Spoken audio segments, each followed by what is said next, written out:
धनुषाधाम नगरपालिका ward number 4 Rampur स्थित दलित बस्तीमा आज बालबालिकाहरूलाई न्यानो कपडा वितरण गरिएको छ।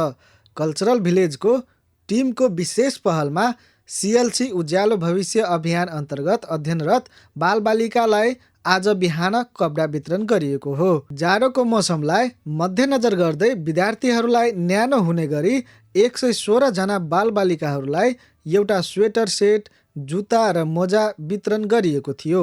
उक्त सहयोगले बालबालिकालाई अध्ययनमा थप उत्साह मिल्ने अपेक्षा गरिएको छ। उक्त कपडा वितरण कार्यक्रममा कल्चरल भिलेज टिमबाट रसिलाल पण्डित, साधना भट्टराई, सुबोध आचार्य र सीता पौडेल तथा सिएलसी उज्यालो भविष्य अभियानका शिक्षकहरू सरोज महरा, दीपक महरा र कमल महराको उपस्थिति रहेको थियो।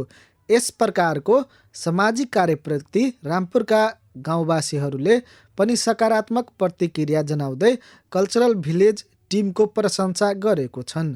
उज्यालो भविष्य अभियानी नागेन्द्र महराको अनुसार बच्चालाई गरेको सहयोग एकदम प्रशंसनीय रहेको र यसले दलित र गरिब बस्तीका बच्चाहरूलाई पढ्नमा थप ऊर्जा प्रदान गर्ने बताउनु भएको छ।